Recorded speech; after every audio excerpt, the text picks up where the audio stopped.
저 어때요? 아까 장로님, 이학영 장로님께서 하나도 안 변했다라고 얘기하는데 저도 똑같이 안 변했네요. 네, 뭐 똑같죠. 뭐 기본 그게 어디 가겠습니까?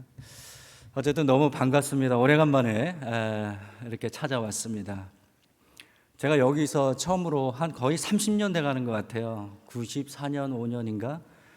제가 이제 그 MDB 신학대학원 들어가면서 이제 여기 전임 사역자로 시작을 했기 때문에 저에게는 참 특별한 곳이고 기억에 많이 남습니다. 참 즐겁게 사역을 했던 것 같아요. 그죠? 우리 이학년 장로님, 김기영 장로님 같은 연배로서 또 즐겁게 또 신앙생활을 하고 또 필드에 나가서 또 즐거운 시간도 갖고 뭐 이런 기억들, 또 수련회도 즐겁게 또 했던 이런 기억들이 이제 납니다. 여기서 우리 자녀들 낳고요, 그죠? 너무 좋습니다. 그래서 뭐 친정은 아니고 고향에 온 것 같은 그런 느낌을 받습니다.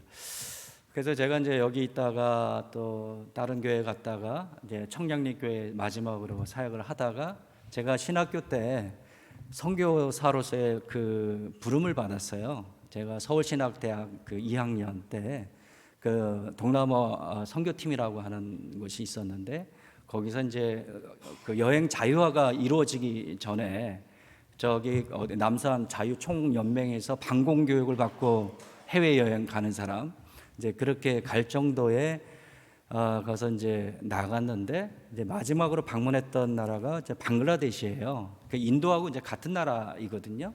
거기 이제 겐지스강 하류에 제가 이렇게 팀하고 이렇게 갔다가 그 겐지스강 하류에서 놀던 그 까만 아이들이 저한테 막 달려오는 거예요. 그때 제가 영감을 얻은 것 같아요. 그러니까 마치 그 성경의 사도 바울이 아시아로 선교 여행을 가기를 원했지만은 그 마게도냐인이 환상 가운데 이쪽으로 오십시오라고 해서 선교의 방향을 틀었던 것처럼 그때 그것이 딱 생각이 나면서 하나님, 하나님이 저를 부르시면 제가 선교사로 헌신하겠습니다. 이렇게 제가 거기서 겐지스강 하루에서 그렇게 고백을 했어요. 하나님 원하시면 제가 선교사 되겠습니다. 하나님 그걸 기억을 하신 것 같아요. 그래서 이제 수많은 어떤 시간들이 있었지만은 그럼에도 불구하고 내 마음속에는 항상 선교에 대한 비전과 꿈이 늘 내 마음 한구석에 이제 있었고 이제 하나님의 때가 이르러서 그래서 이제 하나님께서 인도의 문을 이제 열어 주셔서 이제 교단 선교사 이제 훈련 받고 거기 가서 한 2010년 됐나요? 2010년 한 11월부터 지금까지 거의 한 13년 정도 횟수로 지금 이렇게 선교 사역을 하고 있는데 되게 열악하죠. 근데 되게 기쁨이 있습니다.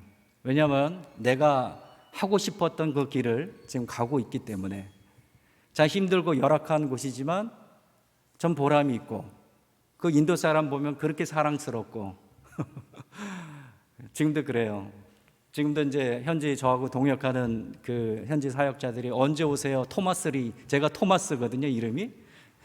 이제 언제 옵니까? 그리고 제가 여기서 계속 온라인 그 신학교 사역을 하고 있어요. 왜냐하면 제가 신학교 사역을 지금 계속 하고 있는데 아직 학기가 안 끝났습니다.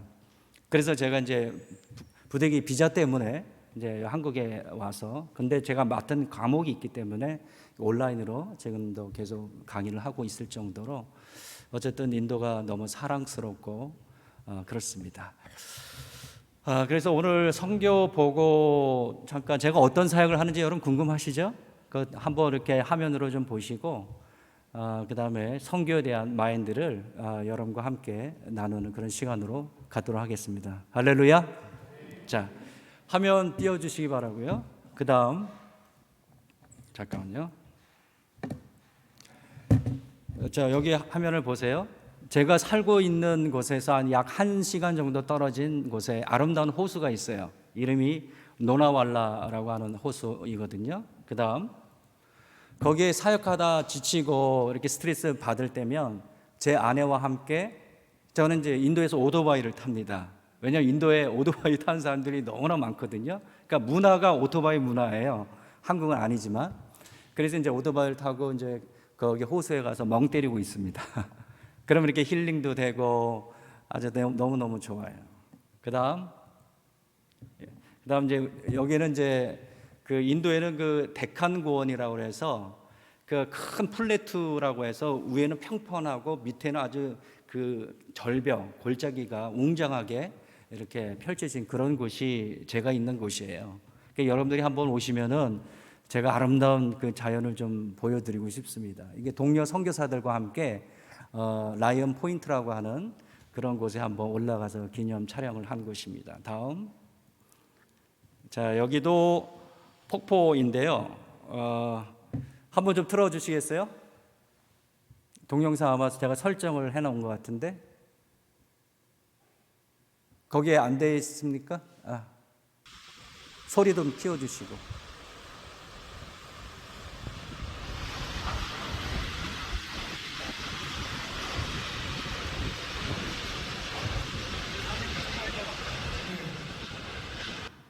멋있죠? 여기 링말라라고 하는 폭포인데 제가 있는 곳에서 한 3시간 정도 떨어진 곳에 저렇게 아름다운 폭포가 있어요. 제가 여러분에게 인도에 대해서 이렇게 자연을 보여드린 이유가 있어요. 여러분 보통 이렇게 인도를 생각하면은 부정적인 이미지를 가지고 있을 거예요. 왜냐하면 매스컴에서 하도 인도에 대해서 안 좋은 소식만 이렇게 전하다 보니까 인도 하면은 무서운 곳이야, 지저분하고 성폭행이 많이 일어나고 가난한 사람 뭐 천지고, 그것도 맞는 말이에요. 그럼에도 불구하고 제가 이렇게 보여드린 것은 인도에도 하나님이 만드신 참으로 위대한 자연들이 너무나 많이 있다는 거, 그것을 좀 보여드리고 싶어요. 여러분 어때요? 좋죠?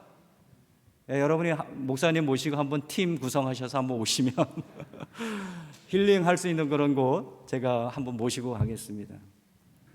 자, 그 다음 보여주시고요. 그 다음, 여기는 인도의 전체의 지도고, 여기 이렇게 가운데 색깔 표시되어 있는 부분이 제가 있는 곳이고 제가 사역하고 있는 곳입니다. 그러니까 그 중인도라고 볼 수가 있겠죠, 그죠?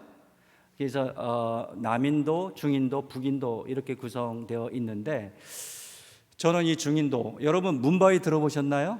옛날에 봄베이라고 이제 얘기했는데 지금 이름이 바꿨어요. 이제 뭄바이라고 하는 곳에 아주 볼리우드 영화가 있고 인도의 경제 수도로서 엄청난 이제 메가시티이거든요. 거기서 한 3시간 반에서 떨어진 곳에 제가 있는 그 뿌네라고 하는 마하라스트라주에 1억 2천만 명이, 그 한 주의 인구가 1억 2천만 명이에요. 힌두 강성 지역이고요. 거기에 뿌네라고 하는 거점 도시예요. 왜냐하면 거기서 동서남북으로 제가 사역을 하러 갈 수가 있거든요. 뭄바이는 해안 서부이기 때문에 그 내륙으로 들어오는데 시간이 많이 걸려요. 그래서 제가 거점 도시인 그 뿌네에 이제 거주하고 지금까지 이제 사역을 해오고 있습니다. 여러분 제 이름이 토마스라고 그랬잖아요. 그 도마가 인도에 와서 선교했다는 거 여러분 아시죠? 인도에 와가지고 선교하고 순교를 했어요. 그래서 남인도 첸나이에 가면은 거기 도마 그 기념교회가 있고, 도마가 그 피신해서 기도했던 그 도마 동굴도 있고요. 그런 데가 있어요. 그러니까 이 남인도는 옛날부터 그 복음화율이 상대적으로 타 지역보다 그 되게 높아요. 교회도 많이 있고. 그래서 이제 북인도는 아예 그 복음의 볼모지이고요. 그래서 저는 왜 하나님께서 이 중인도로 인도하셨을까 이렇게 생각해 볼 때 영적으로 해석한 것이 뭐냐면, 그 남인도에 시작됐던 복음의 불길이 북인도로 올라가기 위해서는 중인도가 복음화되어야 된다. 저는 그렇게 영적으로 해석을 하고 하나님께서 중인도로 보내셨다. 저는 그렇게 믿습니다. 할렐루야. 그래서 제가 있는 곳이 이렇게 구자라트주, 그 다음에 마하라스트라주에서 제가 있고 거기서 사역을 하고 있다. 그 정도만 알면 돼요.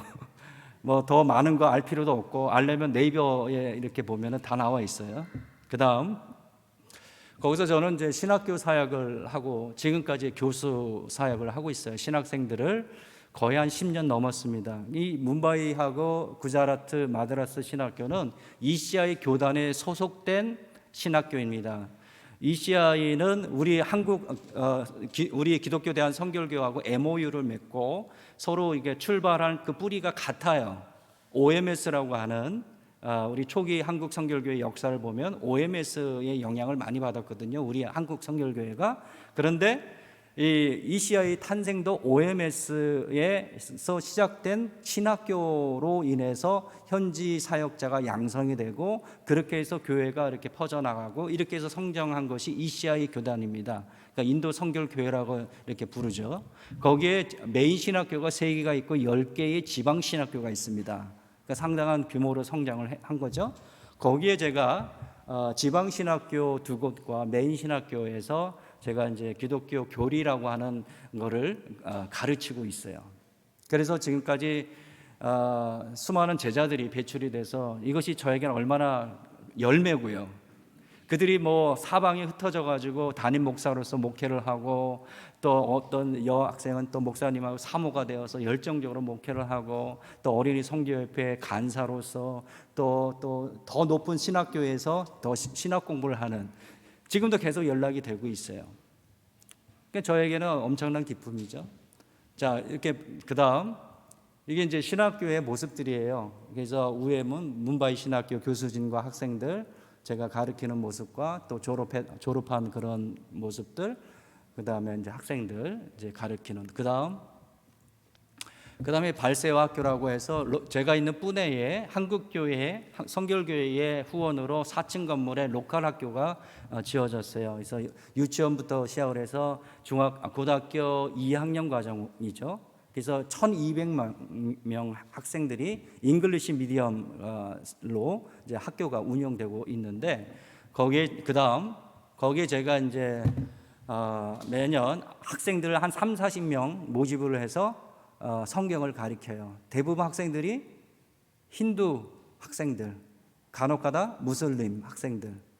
이게 얼마나 귀합니까? 왜냐하면 인도는요 선교사 불허해요. 선교사 비자를 안 줍니다. 그러니까 신분을 감추고 내가 가야 되기 때문에 상당한 제약이 있어요. 그래서 반개종법이라고 해가지고 외국인이 자국민한테 복음을 전하는 거 완전 원천 법으로 금지하고 있어요. 그러니까 나가서 이런 전도지 하나 전달하지도 못해요. 이런 상황 속에서 이 학교 안에서 학생들을 데리고 복음을 전한다? 이건 상당한 의미가 있는 것이죠.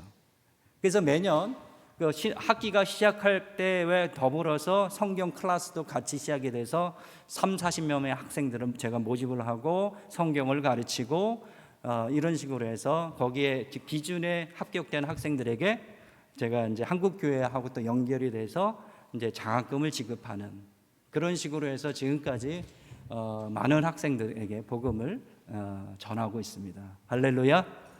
그다음에 이제 제가 로컬 교회에 주일마다 인도 선결교회가 뿌네에도 있고 문바이도 있고 그래요.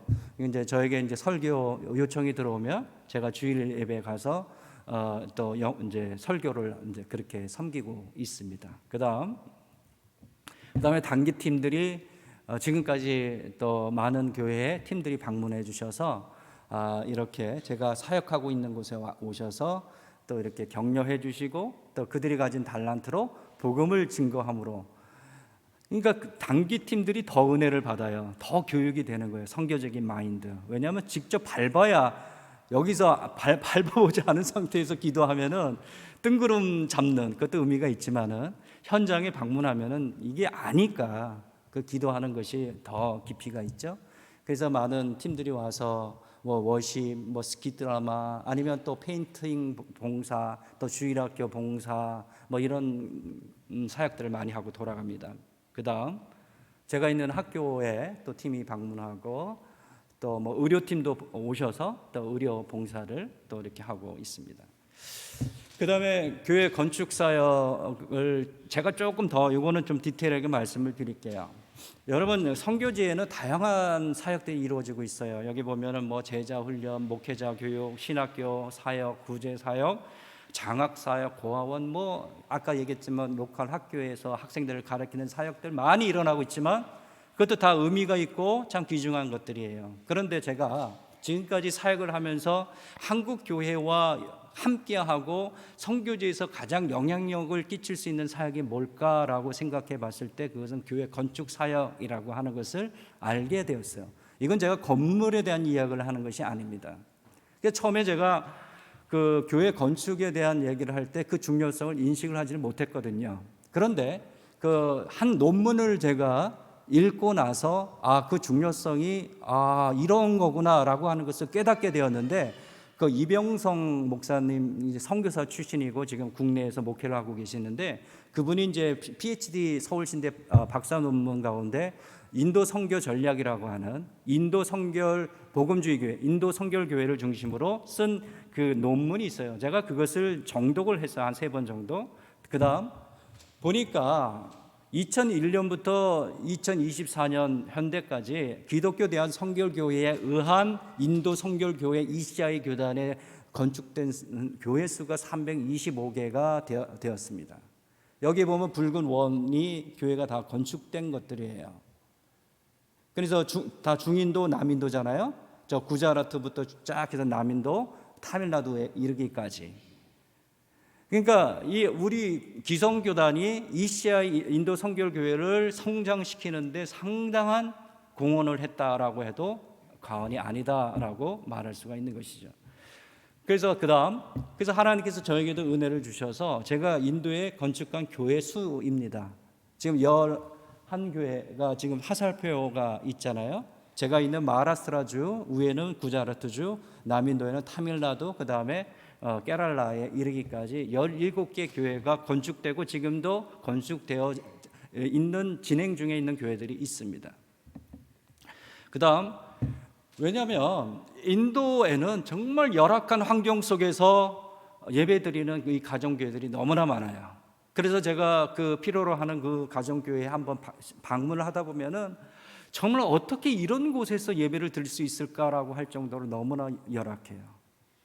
바닥은 흙바닥이고 되게 실내는 어둡고 지붕은 다 구멍이 뚫어져서 비가 오면 그대로 안으로 새어 들어오고, 또 어떤 가정교회를 가면 소똥으로 진흙과 이겨가지고 소똥으로 지은 가정교회가 있는데 소똥 냄새가 아주 구수하게 납니다. 아니 어떻게 이런 곳에서 예배를 드릴 수 있을까? 우리 같으면 상상을 못하는 것이죠. 그래서 그들의 눈을 보면 간절함이 배어 있어요. 도와주십시오. 도와주십시오. 우리 교회 지을 여력이 없습니다. 도와주십시오. 이런 간절함이 그들의 눈에서 느끼는데, 그래서 이 간절함을 가진 이들에게 교회를 건축해 주면은 그들의 그 예배 드리는 것이 얼마나 뜨거운지 몰라요. 거기에 강력한 성령의 역사가 있고 심지어는 막 입신까지 해요. 얼마나 찬양. 제가 이 모티처 교회를 제가 건축을 했거든요. 구자라트 신학교에서 가까운 곳에서. 저는 교회를 한국팀이 와서 봉헌식을 하고 몇 개월 뒤에 재방문을 해요. 왜냐하면 그 이후에 어떤 변화가 있는지를 제가 확인을 해야 되잖아요. 방문을 했더니 그때가 약간 저녁쯤 됐어요. 성도들이 막 찬양하고 막 하는데 이게 뭐 얼마나 성령의 역사가 뜨거운지 몰라요. 뜨겁게 찬양하고 뜨겁게 기도하고, 근데 갑자기 정전이 돼버린 거야. 그런데도 더 뜨겁게 찬양하고 방언이 쏟아지고 막 이러는데 이렇구나, 이런 어떤 능력이 있구나. 그래서 이렇게 교회를 건축하면은요, 그 교회가 마중물이 되어서 그 지역에 놀라운 부흥이 일어나는 것을 저는 확인합니다. 한 예를 제가 말씀드리면 구자라트 지역은 여러분 모디 총리가 지금 그 BJP 아주 급진 힌두 정당이에요. 계속 지금 10몇 년간 장기 집권을 하고 있는데 이번에도 아마 또 재집권을 할 것 같아요. 거기에 주지사로 있던 사람이 모디예요. 그러니까 구자라트주는 얼마나 다른 주에 비해서 신두교의 영향력이 얼마나 큰지 몰라요. 선교사들이 막 쫓겨나가고 막 그런 곳에. 그런데 거기에 교회가 건축이 됐는데, 거기에 그 인도 선결교회가 사역을 시작한 것이 1994년부터 시작을 했어요. 저기 갈렙 비숍 목사에 의해서 5명 정도에서 시작이 됐는데, 이것이 성장하게 된 계기가 뭐냐면 1999년도에 구자라 신학교 그 안에 센터 교회가 이제 설립되고 난 이후에 이제 부흥이 되기 시작을 합니다. 근데 그 신학교를 세운 사람이 누구냐면 엘마 길보른이라는 사람이에요. 한번 다음, 이게 구자라트 신학교 아주 넓은 대지에 신학교가 세워져 있고 아름답죠? 예, 제가 여기서 사역을 하고 있어요. 이것을 세우신 그다음 엘마 길보른이라는 사람, 여러분 길보른이라는 사람 신학교 우리 교역자분들 다 아실 거예요. 여러분 우리 장로님도 아실 거예요. 한국 성결교회가 크게 성장하는데 큰 영향을 끼친 사람이 카우만과 길보른 두 사람이거든요. 이 길보른가의 3대 후손이 엘마 길보른이에요. 그 다음 보세요. 이게 첫 번째 어니스트 길보른, 그 다음에 두 번째가 버드 길보른, 세 번째가 에드 길보른, 쌍둥이거든. 엘마 어니 길보른. 다 한국에서 OMS로 선교사로, 또 어떤 그 3대 에드위 길보른은 서울신대 2대 학장이었어요. 그 다음에 여기 엘마 길보른은 한국 선교사로, 어니 길보른은 인도 OMS 선교사로 활동을 했죠. 근데 전 단계로 가주시면 이 엘마 길보른이 한국에서 1956년부터 시작을 해서 1986년까지 30년간 사역을 하고 은퇴를 하게 됩니다. 근데 이분이 선교 열정이 끊어지지가 않아서 시선을 어디에 돌리냐면 인도로 돌리게 됩니다. 그래서 인도로 와가지고 인도에서 사역을 계속 이어나갔고, 그래서 1999년도에 아까 얘기했던 구자르트 신학교를 설립하게 된 거예요. 그의 나이 80세가 되었을 때. 그 다음 그 결과 87교회로 지금 부흥이 된 거예요. 교인은 5,000명 이상이 성장이 된 거예요. 그래서 매년 크리스마스가 되면 이 87개 교회들이 모여가지고 크리스마스 행사를 하는 거예요. 각 교회에서 준비한 찬양과 댄스를 보여주고, 그 구자르트 신학교 운동장에 큰 가마솥 4개를 걸어놓고 밥해 먹으면서 저는 그걸 보면서 가나 혼인잔치가 따로 없구나 이런 생각을 했어요. 한번 보세요. 그 다음 이게 이제 구자르트 신학교 교수진, 여기서 여전도회, 여성도 교육도 시키고, 신학생들이 또 댄스 준비하고, 교회들이 댄스 준비하고, 다음 수천 명이 모여서 같이 밥해 먹고 교제하고 찬양하고, 저는 제가 거기 가서 간단한 메시지 전하고, 이런 식으로 해서 그 다음 얼마나 감사한지 몰라요. 여러분, 이 교회라고 하는 것이 하나님께서 이 땅에 세우신 하나님의 신적 기관입니다. 믿습니까? 세우신 목적이 뭐예요? 우리를 천국으로 인도하려. 물론 교회 자체가 인도하는 건 아니지만 교회의 머리가 되시는 예수 그리스도를 통해서 우리가 구원을 받는데, 예수 그리스도에 대해서, 그의 복음의 말씀에 대해서 예수님이 제자가 되기 위해서 훈련받는 것이 교회 아닙니까? 그죠? 교회 안에 성령의 뜨거움이 있고 죄의 용서함이 있고 성도들의 뜨거운 교제가 있고, 그죠? 이런 것이 어디입니까? 교회인 줄로 믿습니다. 그렇기 때문에 교회가 없다라고 한다면 우리는 어떻게 해요? 소망이 없는 거예요. 죄 가운데 살다가 죄 가운데 죽어서 영원히 죽을 수밖에 없는 것이 우리라고 한다면, 여러분 그 다음 한번 보시면, 여러분 동신교회 저기 중앙지방에 있는 어느 강충선 목사님 교회인데요, 그 교회가 그렇게 큰 교회가 아니에요. 근데 인도에 지금까지 33지교회를 지었어요. 정말 대단합니다. 그래서 그분들이 이제 매년 3교회, 2교회 이렇게 건축을 하고 복원식에 오시면 제가 이렇게 안내를 해드리고, 이렇게 물어봐요. 목사님, 이렇게 큰 교회도 아닌데 왜 이렇게 많이 져요? 이렇게 물어보면은 그렇게 얘기해요. 우리 교회는 그렇게 형편도 그렇게 좋은 게 아닙니다. 왜냐하면 어느 성도는 가족 중에 사망 보험금에서 그렇게 일부, 어떤 부분 부인이 또 암 걸려서 암보험으로, 어떤 또 권사님은 평생 남편의 폭력에 시달리다가 평생 해외여행을 가본 적이 없는데 첫 번째 여행이 그 권사님이 드린 봉헌식에 참석한, 이렇게 그런 분들입니다라고. 그래서 제가 왜 이렇게 교회를 집니까? 그 이유가 뭡니까? 질문을 드렸더니 그 목사님이 말씀하시기를 뭐냐면 2가지 이유 때문에 그렇습니다. 하나는 ECI 인도 선교교회와 협력이 잘 되고 교단에서 관리가 잘 되기 때문이라는 거예요. 왜냐하면 그 교회에서 동남아 다른 베트남이나 어디야 교회 건축을 해봤는데 투명하지가 않고 관리가 안 된다는 거예요. 그런데 인도에서 교회를 건축하면 ECI 교단에서 관리가 되어지고 해마다 배출되는 신학생들이 교회에 건축된 그런 곳으로 담임 목사로 가니 이 관리가 잘 됩니다. 그리고 예배 가운데에 뜨거운 성령의 역사를 경험하는, 그래서 삶의 변화가 일어나는 것이 교회이기 때문에 저는 이 두 가지 이유 때문에 교회를 건축합니다, 이렇게 말씀하시더라고요. 저는 그걸 보면서 야, 이게 참 대단한 분이다. 그 다음 저는 이걸 보면서 인도에 있어서 교회 건축이라고 하는 것이 참으로 중요하다라고 하는 것을 다시 한번 느끼게 됩니다. 그래서 에베소 3장 6절에 있는 말씀처럼 이는 이방인들이 복음으로 말미암아 그리스도 예수 안에서 함께 상속자가 되고 함께 지체가 되고 함께 약속에 참여하는 자가 됨이라라는 말씀처럼 인도 땅의 수많은 교회들이 건축됨으로 인해서 그 교회 안에서 들려지는 그 복음을 통하여 믿지 않는 인도 영혼들이 우리와 함께 상속자가 되고 함께 직체가 되고 함께 하나님의 나라의 그 약속에 참여하는 그런 소망이 우리 가운데 있기를 주님의 이름으로 축원합니다. 저희 여기 와가지고 어느 성도님과 대화를 나눈 가운데 한국의 문화 충격을 받았어요. 그게 뭐냐면 한국의 애완견 수술비가 1,000만원에서 3,000만 원이 들어간다는 거예요. 저는 여기서 들어보지도 못했던 거예요. 근데 실제로 이게 일어났다고 하는데 저는 정말 문화 충격이었고 쇼킹이었습니다. 아니 이럴 수가. 아니 개가 구원받았다는 얘기 들어봤어요? 고양이가 예수 믿어 제사함 받아 천국 갔다는 얘기 들어봤어요? 하나님 주신 물질 풍요로운 건 감사한 일이지만 그 물질을 어떻게 쓰는가가 우리 믿는 자로서 너무나 중요하다고 보았을 때에 이 돈이면요 인도 땅에 교회 하나 올라갑니다.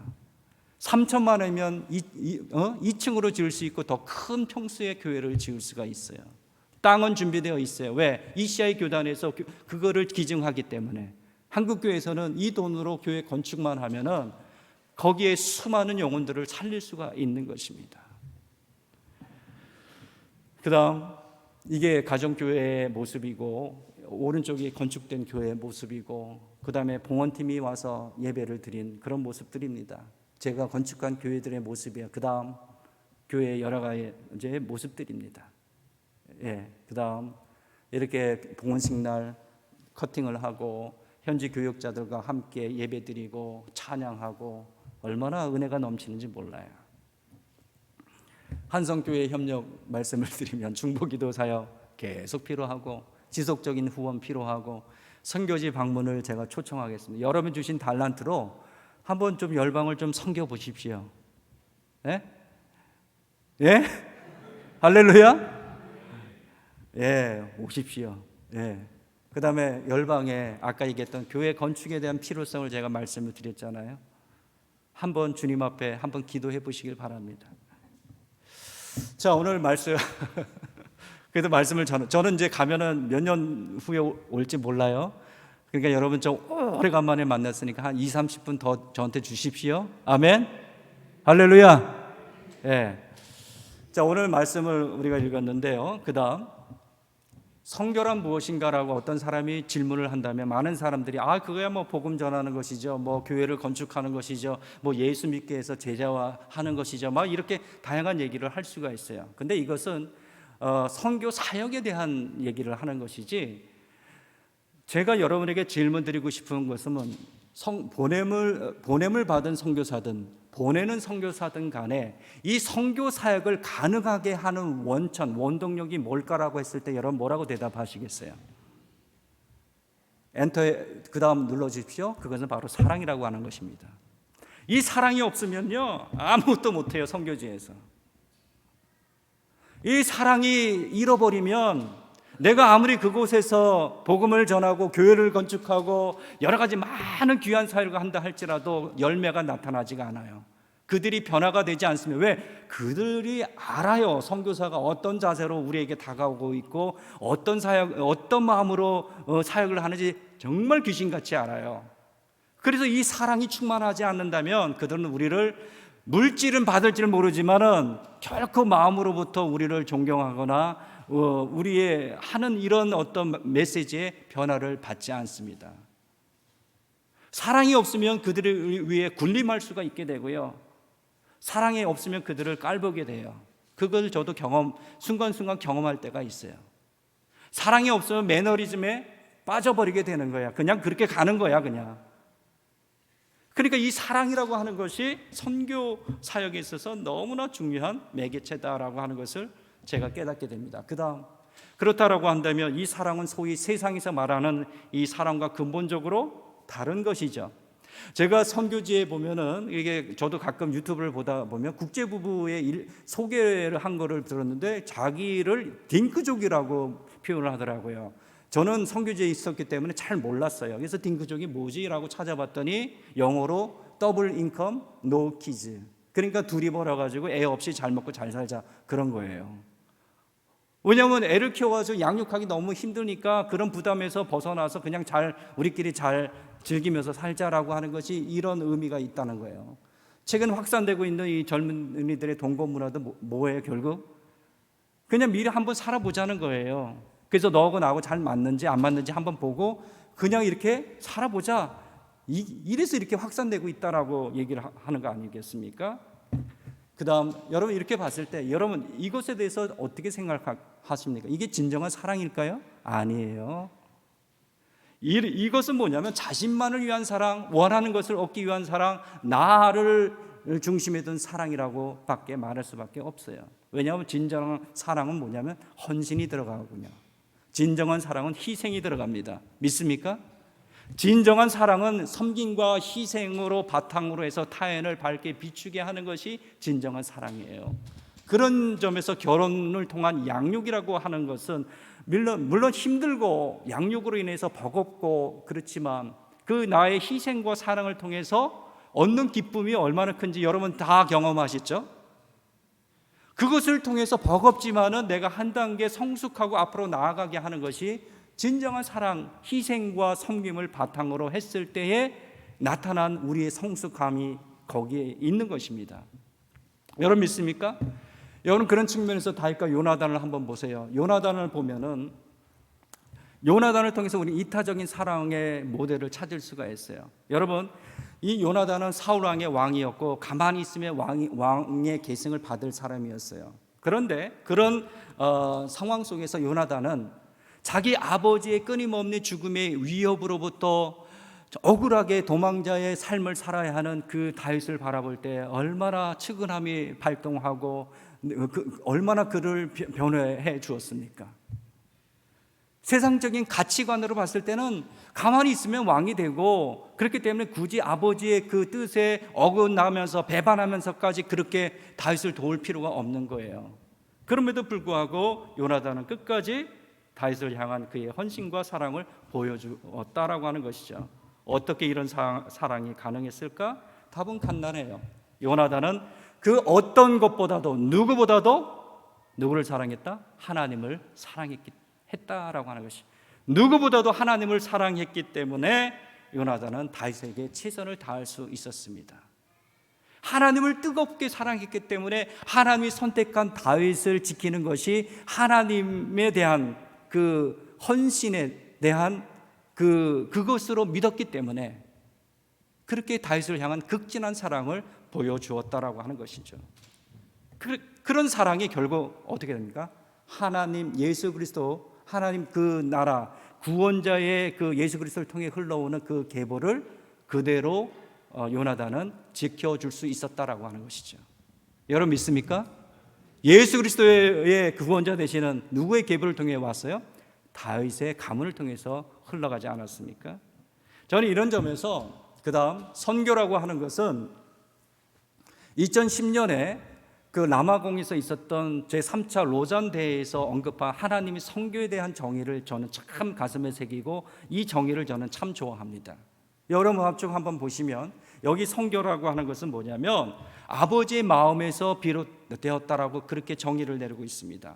그렇다면 이 아버지의 마음 본성이 뭐냐라고 했을 때 요한복음 3장 16절에 하나님께서 이 세상을 이처럼 사랑하사 독생자 예수 그리스도를 주셨으니 이는 저를 믿는 자마다 멸망치 않고 영생을 얻게 하려 함이니라. 이 말씀처럼 온 세상을 사랑하사 모두가 멸망치 않고 구원을 얻게 하려는 하나님의 사랑에서 선교가 유래한다라고 하는 것이죠.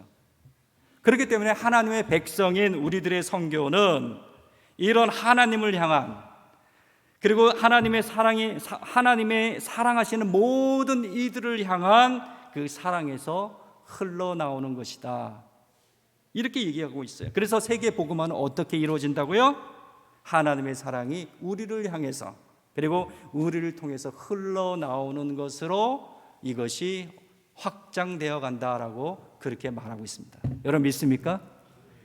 그래서 이 사랑이라고는 너무 중요한 거예요. 그래서 그 다음 오늘 읽었던 이 말씀, 사랑하는 자들아 우리가 서로 사랑하자. 사랑은 하나님께 속한 것이니 사랑하는 자마다 하나님으로부터 나서 하나님을 안다. 그리고 하나님의 그 사랑하심은 예수 그리스도를 통한 속죄의 은혜다 라고 얘기하면서 하나님이 이같이 우리를 사랑하셨은즉 우리도 서로 사랑하는 것이 마땅하도다, 이렇게 말씀하고 있는 거예요. 그 다음 시편 145편 8절에서 9절에 보면 여호와는 은혜로우시며 국률이 많으시며 노하시기를 더디하시며 인자심이 크시도다. 여호와께서는 모든 것을 선대하시며 그 지으신 모든 것에 국률을 베푸시는도다. 할렐루야. 이처럼 선교는 하나님의 사랑을 깊이 바라봐야 감당할 수 있다. 누구처럼? 요나단처럼 하나님의 마음을 알고 그분을 뜨겁게 사랑해야 죽기까지 상대방을 사랑할 수 있고 끝까지 선교의 사명을 감당할 수 있게 된다라고 말씀하고 있습니다. 여러분 믿습니까? 자신만을 위한 사랑은 결코 하나님의 뜻을 이룰 수 없다라고 얘기합니다. 사람은 변하죠. 하나님은 변하지 않습니다. 하나님은 이 변하지 않는 사랑을 통해서 세상을 변화시키고 놀라운 일들을 이루어간다는 사실을 믿으시길 바랍니다. 저는 이런 측면에서 진정한 사랑을 베푼 두 명의 여성, 인도에 실제로 있었던 두 명의 여성을 여러분께 잠깐 소개하고 오늘 말씀을 마치겠습니다. 여러분, 이 여성은 사비트리 바이 뿔레라고 하는 인도 여성이고요. 19세기에 인도에서 살던 여성이었습니다. 이 사람은 사회 개혁가였고요, 교육가였고 여성 인권 회복을 위해서 활동한 그런 행동가였습니다. 그녀는 1831년 제가 있는 뿌네에 가까운 지역에서 태어났고요. 9살에 일찍 결혼을 하게 됩니다. 그녀의 남편은 조티바 풀레라고 해서 13살입니다. 어린 나이에 결혼을 한 거예요. 이 여인이 결혼할 때는 이 여인은 글을 쓸 줄도 읽을 줄도 모르는 까막눈이었습니다. 그래서 그녀의 남편이 그녀를 가르치기 시작을 합니다. 근데 그녀가 교육에 대한 열정이 얼마나 큰지, 한자를 가르쳐주면 10자를 알고 얼마나 열심히 공부를 했는지 인도 근대 역사에 근대 시기에 있어서 최초의 인도의 첫 여성 선생이 되고 맙니다.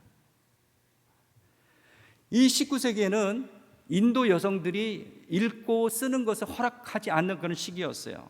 근데 그녀의 마음에 그 교육에 대한 열정은 참으로 대단했어요. 그래서 그녀는 그 자기 집에 소녀들을 데려다가 교육시키기 시작합니다. 그래서 제가 살고 있는 이 뿌네 지역에 최초의 여자 학교를 세우게 됩니다. 그 당시 인도에서는요, 여성에 대한 편견과 차별이 얼마나 심했는지 몰라요. 그래서 어느 날 이 사비트리바이 풀레가 학생들을 가르치기 위해서 집을 나서는 순간 그녀의 행동에 불만을 품은 그 상위 카스트인 브라만들이 사람들을 시켜가지고 그녀에게 막 돌을 던지고 욕을 하기 시작하고 어디 여자들을 가르치고 그런단 말이야. 막 그만두지 못해 막 이러면서 심지어는 똥까지 뿌려대는 거예요. 근데 그녀는 여기에 굴하지 않고 여성을 교육하는 일에 전념을 하게 됩니다. 그 당시에는 그녀는 여성 교육에 대한 필요성을 이렇게 얘기합니다. 한 나라가 성장하기 위해서는 여성이 처한 처지에 관심을 가져야 된다. 그렇기 때문에 만약에 한 나라가 발전하기 위한다면 반드시 국가는 여성들을 교육시키는 일에 최선을 다해야 된다. 이렇게 고백을 하면서 여성 교육에 최선을 다하게 됩니다. 그 다음 또 사회의 어떤 그 국률에 대한 마음도 얼마나 강렬한지, 여러분 그 당시에 불가초 천민이라고 여러분 들어보셨죠? 아주 인도 그 카스트 제도에 들지 못하는 불가초 천민들을 국률의 마음을 가져서 자신의 누구도 그들에게 물을 주지 않았던 그 상황에서 그녀는 자신의 우물을 열어서 물을 마시게 하고 물을 사용하도록 그렇게 했다라고 하는 것이죠. 철저하게 카스트를 반대를 하고 사회평등을 외쳤던 여인이었습니다.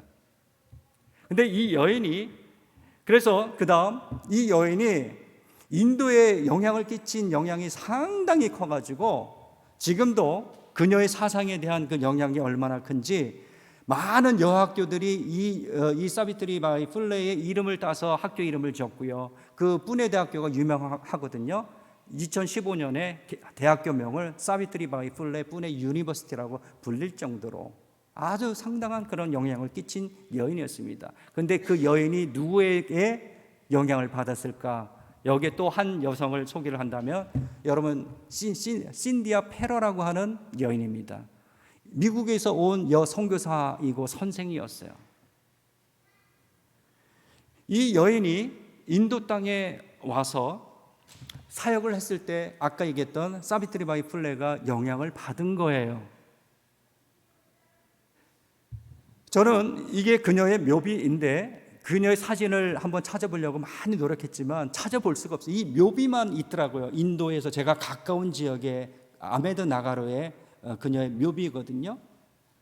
그야말로 빛도 없이 이름도 없이 헌신하다 주님 앞에 간 여인이었다라고 하는 그런 어떤 감동을 받게 됩니다. 그 다음 그녀가 처음에 본베이에 와가지고 거기서 여성교육 사역을 계속 하다가 반대가 심했습니다. 굴하지 않고 소녀들을 학교에 등록시키고, 그래서 나중에는 이 아메드 나가르에 정착을 해서 거기서 학교를 세우고 거기서 죽기까지 학교를 세우고 여성교육을 위해서 최선을 다하게 됩니다. 근데 그 다음, 그래서 이 학교를 보면 이 신디아 페로가 세운 그 여학교인데 바로 이 사비트리 바이 풀레가 이 학교에 와서 선생이 되기 위하여 학교에 등록을 하고 여기에서 이 신디아 페로 여성교사로부터 영향을 그대로 받게 됩니다. 그래서 여성교육에 대한 필요성을 듣게 되고 이 학교에서 내가 살고 있는 뿌네에 나도 여학교를 세워야지라고 하는 영감을 얻게 되는 거예요. 그래서 이 학교에서 기독교의 가치관과 소중한 교훈들을 성경을 통해서 배우게 되고요. 가난한 이웃들을 섬기는 그 그리스도의 사랑을 배우게 되고요. 나중에는 예수 그리스도를 통한 복음에 이르는 생명의 복음을 이 학교에서 바로 이 여선교사로부터 배우게 되었다라고 하는 사실입니다. 할렐루야. 이런 측면에서 저는 이 두 여인을 제가 가끔 방문을 해요.